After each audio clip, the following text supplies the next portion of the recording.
So after the last video, we'd actually decided we'd start things a little bit smaller and keep scaling up and finally reach our end goal. And the game that we decided to start with is mini golf for various reasons. So we were going as per plan and we were reaching a place where we had to test out everything that we had built until that point in a couple of days' time. And that's exactly when three things happened. So number one, the devices that we were going to test out on got delayed and it got held up at the shipping place because unfortunately the whole shipping place got affected with you know what. And number two, because I was very overprotective of the look and feel of the game from the very beginning, I had kept doing a lot of changes, and at that point the game had actually slowed down quite a bit only because of these changes, right? And so I was very concerned about if I should look for optimizing the performance or actually changing the models itself. It was a very hard decision to make.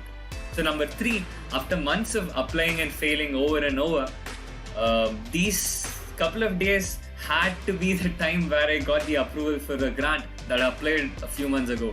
This was a big deal, right? Big happy news. But it also meant that I had to put a lot of work into that, and as a solo developer, as I had been a solo developer, this sort of a situation would have usually freaked me out, killed me right away, right? And so I think this is where the advantage of teams come in. So because I had my really good friend Akshay, who was able to swoop in at this moment and started talking about tasks and developing everything around the features that we were going to test, we saved up a lot of time and we're actually 2 weeks ahead of plan now.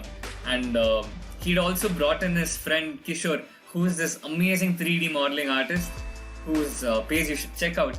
So he came forward and started helping me with how to make the game look different and fresh and new. And so because of these boys, I was able to rest easy, and on the day of the agreement, I was able to take a day off and actually go in and do it full-heartedly, right? So if there's one takeaway from this video, I'd ask you to believe in the power of teams and actually work with guys that you can trust to have your back, right? So that's about it. See ya.